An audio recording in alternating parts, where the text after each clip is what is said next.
Hi everyone! It's time to learn a little bit more about fantasy stories. Before we get started, please make sure that you have read Chapter 3 of The Thief of Always and that you have a paper and a pencil so that you can take any notes that you need to take. Remember yesterday we talked about fantasy stories and how characters don't always come to us knowing a whole lot. The characters develop throughout the story. And you also will begin the story not knowing a whole lot, and a lot of times you will find things out before the main characters do. Also, remember, when you're reading any story, you want to stay alert so that you don't miss anything, and that you have an open mind so that you can grow your thinking as you're reading. In Chapter 3, Pleasure and the Worry, Harvey, our main character, is really confused. He is having a hard time with real or not real. Are the things happening, are they really happening or are they not really happening? And guess what? You are also wondering the same things. Think about Miss Griffin.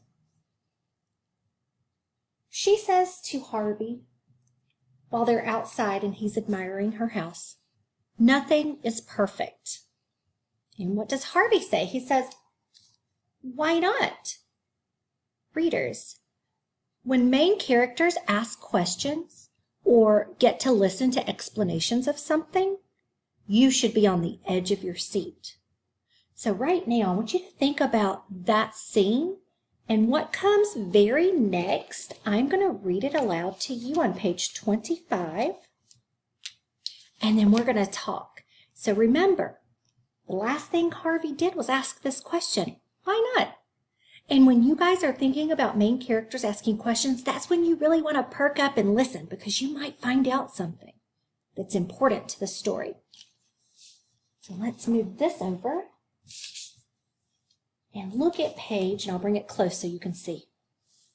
We're going to concentrate on this paragraph right here. So here is where he says, why not? Well, I can go back up here. Harvey says, "It's perfect," Harvey murmured to himself. Mrs. Griffin caught his words. "Nothing's perfect," she replied. "Why not?" And here we go. This is the paragraph. "Because time passes," she went on, staring down at the flowers she had cut, "and the beetle and the worm find their way into everything sooner or later."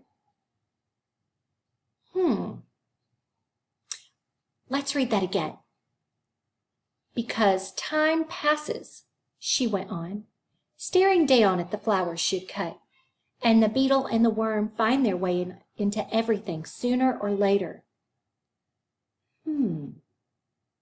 What could that mean? While you're thinking about it, I'm going to go ahead and bring down. And this says page 25 and 26, but we're really just on page 25. So what's important is that she's telling him that time is passing. Well, that really worries me as a reader. And that worries me, and maybe it worries you too.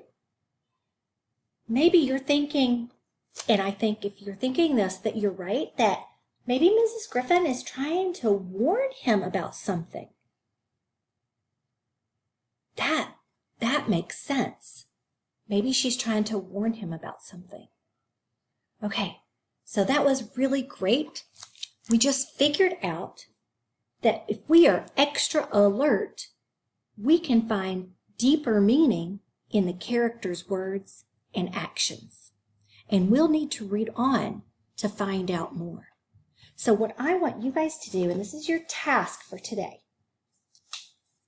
Your task for today is to read Chapter 4 of The Thief of Always.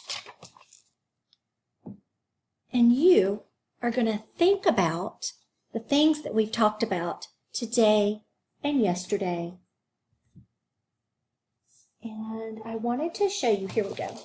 I want you to look for those learning moment signals. The signals are when your characters ask questions or answer questions, when someone explains something, like Miss Griffin is sort of explaining something, but in kind of a secretive way, or when a character has a new experience, like the Chronicles of Narnia clip from yesterday, when Lucy is in Narnia, and that is a very new experience for her. Okay, so when you're reading today, I want you to be watching out for those signals, because those are going to give you some strong learning moments. And take notes when you find those moments and tell what you think about what's happening in that situation or in that part of the story. Okay, it's been fun as always, and I hope you enjoyed today's lesson, and we'll see you tomorrow. Bye.